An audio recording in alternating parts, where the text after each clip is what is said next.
জয় Hind everyone. অন্য এটা ভিডিঅ'লৈ মোৰ সকলোকে পুনৰ স্বাগতম জনালোঁ। LIC তৰফৰ পৰা পুনৰ পদ মুকলি কৰা হৈছে। অসমৰ ল'ৰা ছোৱালীৰ বাবে বহুত ভাল খবৰ। চিলেকশ্যন প্ৰচেছ কেনেকৈ, এডুকেশ্যন কিমান লাগিব, ধুনীয়াকৈ বুজাই যাম। ভিডিঅ' তথ্য সহকাৰে ভিডিঅ'খন সম্পূৰ্ণৰূপে চাব, ষ্টেপ বাই ষ্টেপ ধুনীয়াকৈ বুজাম। Organisation name life insurance corporation of Indian, চমুকৈ LIC। লাষ্ট ডেট অন্তিম সময়সীমা 8 ছেপ্টেম্বৰ অন্তিম সময়সীমা আছে। টোটাল ভেকেঞ্চি আছে 841 post. Post name AAO assistant engineering. AAO full form হ'ল assistant administration officer. Application online কৰিব লাগিব। Category LIC job. Job location all India. Official website LIC.in।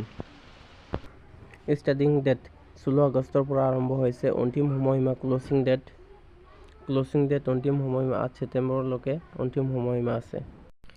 Post wise vacancy details. AAO generally 350টা। AA মানে full form assistant administration officer. 350টা vacancy. Full ফৰ্মটো কৈ নিদিওঁ, short ফৰ্মত কৈ দিম, ভিডিঅ'টো দীঘলীয়া হ'ব। AE চিভিলত আছে 50টা। AE electrical 31 post. AAO CA আছে 30। AAO CS আছে 10টা। AEO আছে 30। AEO ইঞ্চুৰেঞ্চ স্পেচিয়েলি আছে 310টা। AEO লিগেলত আছে 30টা। টোটেল ভেকেঞ্চি আছে 841 পোষ্ট। এজ লিমিট 21 বছৰ পৰা আৰম্ভ, মিনিমাম 32 বছৰলৈকে এপ্লাই কৰিব পাৰিব। আৰু OBC কেটেগৰী এক্স ৰিলেক্সেশ্যন পাব 3 ইয়াৰ্ছ। ST কেটেগৰী পাব 5 ইয়াৰ্ছ। SC কেটেগৰী পাব 5 ইয়াৰ্ছ। PWD কেণ্ডিডেট পাব 10 years. Application fees general candidate 700 টকা পে'মেণ্ট কৰিব লাগিব। আৰু লগতে আছে GST প্লাছ GST কাটিব লাগিব। ST candidate SC candidate 85 rupees plus GST কাটিব লাগিব। PWD কেণ্ডিডেট 85 প্লাছ GST কাটিব লাগিব। Payment mode online.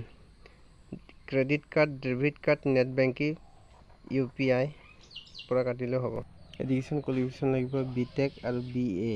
3 বছৰ ৱৰ্ক এক্সপিৰিয়েঞ্চ থকা হ'লে এইটো বছৰত এপ্লাই কৰিব পাৰিব। এছিষ্টেণ্ট ইঞ্জিনিয়াৰিং ইলেক্ট্ৰিকেল এইটো BTech। এডুকেশ্যন কোৱালিফিকেশ্যন BTech আৰু BE থাকিলে 3 বছৰ এক্সপিৰিয়েঞ্চ থাকিলে এপ্লাই কৰিব পাৰিব।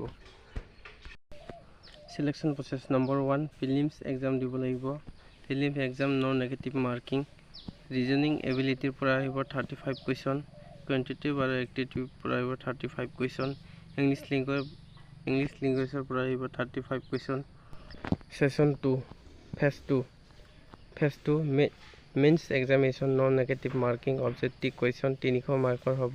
ডিছক্ৰিপটিভ কুৱেশ্যন 25টা আহিব। এইটো কোৱালিফাই কৰিলে পিছত document verification, final merit list.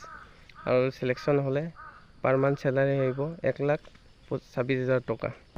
ভাল পালে প্লিজ লাইক কমেণ্ট শ্বেয়াৰ কৰিব। আৰু বিভিন্ন ধৰণৰ জব ইনফৰমেশ্যন আহিম। প্লিজ আপোনালোকে ফ'ল' কৰা নাই প্লিজ ফ'ল' কৰিব আৰু লগতে ছাবস্ক্ৰাইব কৰি দিব।